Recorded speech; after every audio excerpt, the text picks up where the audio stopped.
গণতন্ত্রের সবচেয়ে শক্তিশালী অস্ত্রটা কি বলুন তো? বেশিরভাগ মানুষই হয়তো বলবেন ভোট। কিন্তু একবার ভেবে দেখেছেন কি হয় যখন সেই ভোট দেওয়ার প্রতিশ্রুতিটা হঠাৎ করে কেড়ে নেওয়া হয়? আজকে আমরা ঠিক এই জটিল বিষয় নিয়ে কথা বলবো, গণভোট বাতিলের রাজনীতি। চলুন গভীরে যাওয়া যাক। শুধু একবার কল্পনা করুন, একটা পুরো দেশ একটা বিশাল সিদ্ধান্তের জন্য ভোট দিতে প্রস্তুত। সব আয়োজন শেষ, আর ঠিক শেষ মুহূর্তে ঘোষণা করা হলো বাতিল। এটা কিন্তু শুধু একটা রাজনৈতিক সিদ্ধান্ত থাকে না, তাই না? এটা হয়ে দাঁড়ায় একটা জাতির আস্থার প্রশ্ন। ঠিক কি ঘটে তখন? কি হয় এর পরিণতি? তো আজকের এই আলোচনায় আমরা ঠিক কি দেখব? প্রথমে আমরা বোঝার চেষ্টা করব গণভোট জিনিসটা আসলে কতটা পাওয়ারফুল। এরপর আমরা দেখব কেন মাঝে মাঝে এরকম একটা গুরুত্বপূর্ণ প্রক্রিয়া বাতিল করে দেওয়া হয়, এর ফলে ঠিক কি হতে পারে, আর সব শেষে এই সব ঘটনা থেকে আজকের গণতন্ত্রের জন্য কি শিক্ষা নেওয়ার আছে। আচ্ছা, কোনো কিছু বাতিলের প্রভাবটা ঠিকঠাক বুঝতে হলে আগে তো জানতে হবে সেই জিনিসটা আসলে কি, তার শক্তিটা কোথায়। তাই চলুন একদম শুরু থেকে শুরু করি।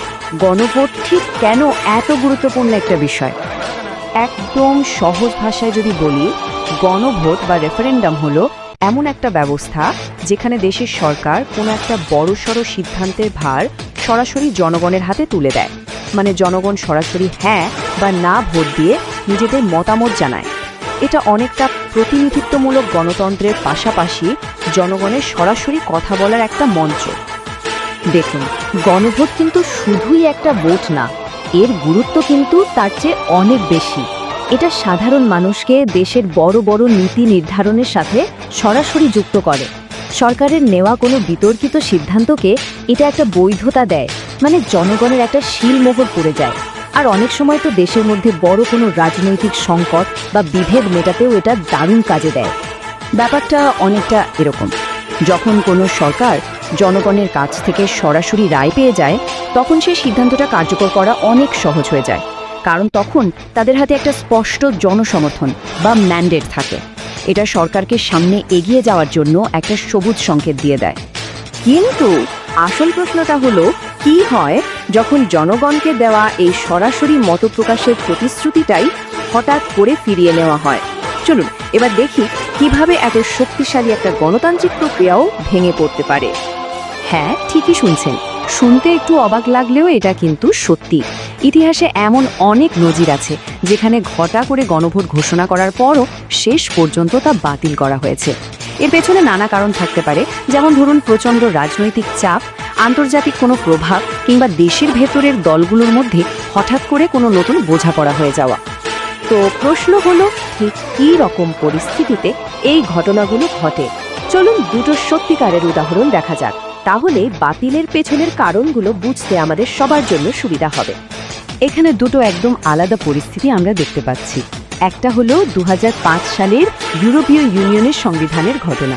তখন ফ্রান্স আর নেদারল্যান্ডসের মানুষ না ভোট দেওয়ার পর বাকি দেশগুলো যেমন ইউকে, ডেনমার্ক, এরা বুঝতে পারছিল যে এই প্রজেক্টটা তো এমনিতেই আর এগোবে না, তাই তারা ভোটটা বাতিল করে দেয়। কিন্তু 2011 সালে গ্রিসের ঘটনাটা ছিল একেবারেই অন্যরকম। সেখানে দেশের প্রধানমন্ত্রী একটা বিষয়ে গণভোট করতে চেয়েছিলেন, কিন্তু ইউরোপীয় ইউনিয়নের প্রচণ্ড চাপে পড়ে শেষমেশ সেই সিদ্ধান্ত থেকে সরে আসতে বাধ্য হন। গ্রিসের ঘটনাটা তো ছিল রীতিমতো নাটকীয়। ভাবুন, 31শে অক্টোবর প্রধানমন্ত্রী গণভোটের ঘোষণা দিয়ে পুরো ইউরোপকে চমকে দিলেন, আর এর ঠিক 3 দিনের মাথায় 3 নভেম্বর প্রচণ্ড আন্তর্জাতিক চাপে পড়ে সেই সিদ্ধান্ত থেকে সরে আসতে হলো। এই ঘটনাটা চোখে আঙুল দিয়ে দেখিয়ে দেয় যে একটা সার্বভৌম দেশের গণতান্ত্রিক প্রক্রিয়াও বাইরের চাপে কতটা ঠুনকো হতে পারে। আর এর ফল, শেষ পর্যন্ত প্রধানমন্ত্রীকে পদত্যাগ করতে হয়েছিল। তাহলে যখন একটা প্রতিশ্রুত ভোট এভাবে বাতিল হয়ে যায়, দেশের প্রভাবটা ঠিক কী রকম হয়? চলুন এবারের সম্ভাব্য পরিণতিগুলো একটু তলিয়ে দেখা যাক। একটা গণভোট বাতিল হওয়ার প্রভাব কিন্তু সবসময় একরকম হয় না। এর দুটো দিকই আছে।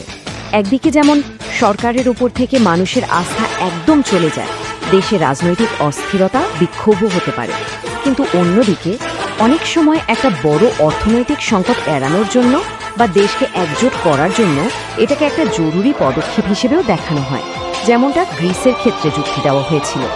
তাহলে মূল কথাটা কি দাঁড়ালো? মূল কথাটা হলো গণভোট বাতিলের প্রভাবটা আসলে নির্ভর করে নির্দিষ্ট পরিস্থিতি আর কারণের ওপর। মানে কেন বাতিল করা হলো আর সরকার সেই কারণটা জনগণকে কতটা ভালোভাবে বোঝাতে পারলো তার উপরেই কিন্তু এর ভালো মন্দ ফলাফলটা নির্ভর করে।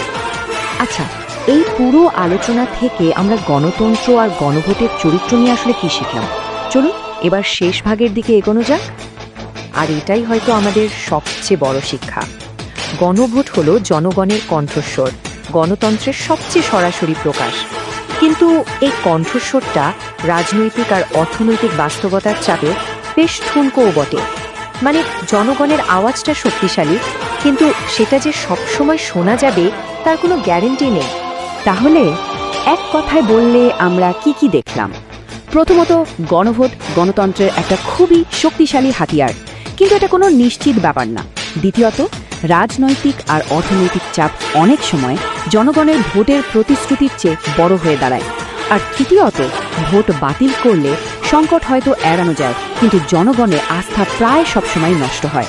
সব মিলিয়ে এটা আমাদের দেখায় যে সরাসরি গণতন্ত্র আর প্রতিনিধিত্বমূলক সরকারের মধ্যে ভারসাম্য রাখাটা কতটা সূক্ষ্ম আর কঠিন একটা কাজ।